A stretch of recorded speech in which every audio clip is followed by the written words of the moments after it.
Bernie Sanders called it the fight for 15, and it is a key fundamental issue in politics and in finance right now. We're talking about minimum wage, and in this video, I'm going to share with you why minimum wage, surprisingly, is a really bad idea. In fact, we should have no minimum wage at all. But let me defend my points. You just have to watch through the video. If you just stop the video right now and go, I think he's wrong, I'm gonna leave that in the comments, well, then you didn't hear my points out. So listen through all the way, because there's a lot of reasons why minimum wage is terrible.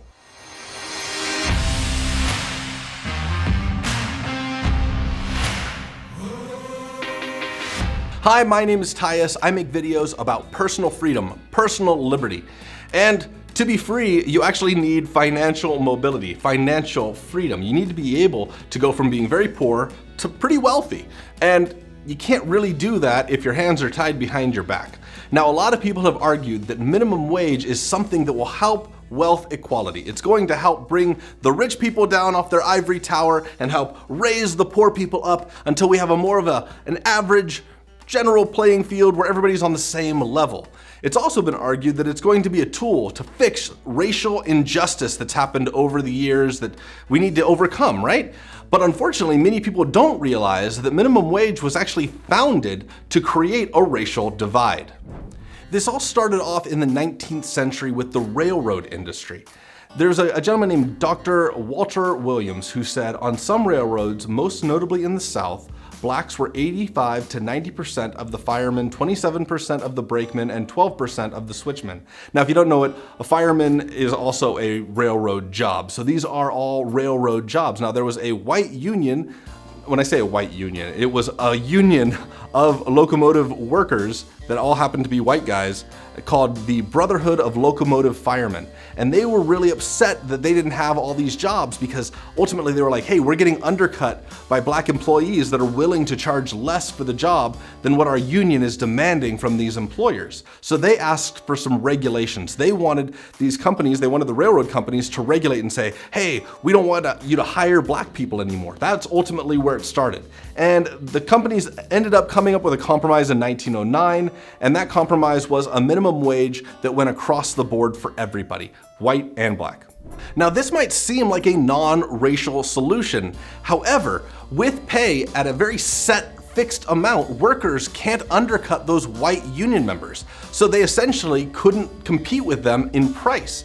Minimum wage was created to prevent African Americans from finding employment, and unfortunately, it succeeded at its task. In the 1930s, 3 laws were passed in order to price African Americans out of the job market. The first of which came in 1931 as the Davis-Bacon Act. Secondly, following just shortly after that, was the National Industrial Recovery Act of 1933, and then the Fair Labor Standards Act of 1938. Many African Americans started working for farms and became farmers because it was one of the few industries that wasn't impacted by these minimum wage laws. Unfortunately, that changed in the 1960s. In 1967, the government put out something called the War on Poverty, and they imposed a minimum wage on the farming industry. In the Mississippi Delta region, an estimated 25,000 people lost their jobs, the vast majority of which were African Americans. The New York Times called it, and I quote, this is their words, not mine, they called it the Negro Exodus. Not me saying it, that's old time New York Times talk. But the point is, tons of African American people lost their jobs because a minimum wage law was put into effect. While it's easy to show that the origins of minimum wage came from certainly racist concepts, it's actually really hard to prove that the current increases in minimum wage have anything to do with racial bias. They might, but it's really hard to prove it. What isn't hard to prove is that it hurts underprivileged people regardless of race. If somebody's in the lower half or middle class even, minimum wage is really harmful. Many people think that minimum wage laws will help equalize the rich and the poor. Idea being that as the rich who own these businesses have to pay more in minimum wage it'll cost them, so they'll decrease the amount of money they've got, and the poor will make higher wages, which will increase the amount of money they have. Well, to explore this, we need to look at businesses of various scales and sizes. Some of the largest companies have these massive revenues that can really compete with the gross domestic product of many countries. In fact, in some cases, they surpass the gross domestic product of many countries. Well, for these companies, when prices go up for jobs, when the minimum wage is increased, those companies have the resources to automate those jobs. And they essentially can just fire people that are doing jobs that can be automated. This is bad for people because they get unemployed, but it can actually be good for a lot of these large companies. A lot of these large companies are at the forefront encouraging people to have these minimum wages. Now, why would large companies want minimum wages to be increased when they're the ones paying for those wages? Now, smaller companies that are impacted by an increase in minimum wage, well, they suffer badly. They often can't afford the increase in costs. So most of them, not most of them, a lot of them have to close down or have to fire their staff. And in many times they go out of business and then the owners are also unemployed. Now, this is actually really good if you're a giant company because you don't want that competition of the new upstart.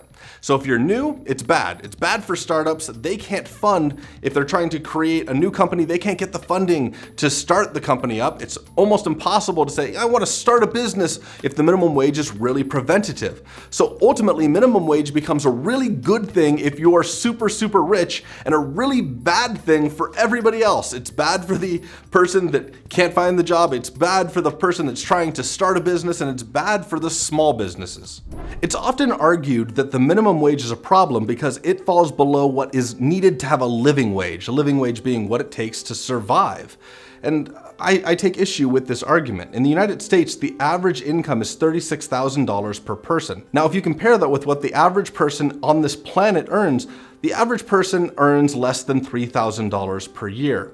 So to make an argument that the average American can't survive on 12 times that of what everyone else is living on this planet, well, that's kind of a gross, disgusting argument to me.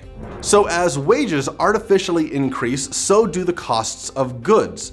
Unfortunately, as people make more money, rents are raised accordingly to go along with that. So is the cost of transportation, grocery, power, and utilities. Everything goes up in price. And what that ultimately does is it leaves a person who got a raise in the exact same position, because as they made more money, the cost of goods also increased, so they basically stayed at the exact same position. It doesn't really affect them in any positive way, unless they're somebody who didn't have a job, or they're one of those poor, unfortunate souls that lost their job. Yes, that was a Little Mermaid reference. If there's somebody who lost their job or didn't have a job, well, now as the price of goods increase around them, they don't have money coming in to keep up with that increased expense. As prices are inflating all around them, they're falling deeper and deeper into poverty. So minimum wage ultimately hurts and cripples the poverty-stricken the most.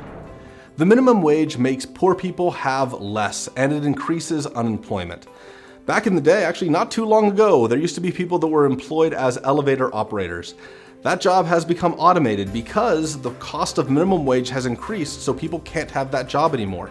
Now we've got to operate that elevator ourselves, but ultimately a job was removed from the job market. I have a personal friend with mental impairments that returns carts at Walmart. That's his job. And he can't do a whole lot more than that. If prices of minimum wage were to increase dramatically, it would be worth it for Walmart to find a way to automate his position. And if they did so, it would be very, very difficult for him to find other forms of employment with his skill set and current ability. What are we supposed to do with people like that? What are we supposed to do with my friend? If an employee's skill level is below the value of minimum wage, they won't really have justification for being able to keep their job. Let me give you an example of this. Let's say an employee can only bring $10 of value to a company, and minimum wage is raised to $15 an hour. That means just by having that person employed as an employee in the company costs the company $5 per hour. So it's worth it to them to eliminate that job. It costs them to have that job there. The company's incentivized to get rid of that person as an employee. Well, how can people increase their skills and their value to a company? Well, the best way to do it is to learn new skills. And the best way to do that is on-the-job training and to work more in those industries. But unfortunately, with a minimum wage in place, you can't compete on price. You can't come in and say, you know what, I'll work for less so that I get trained in the process. That essentially becomes an illegal practice because nobody's allowed to hire you for less than that set minimum wage. Ultimately, what it does is it blocks people from learning and advancing in their career.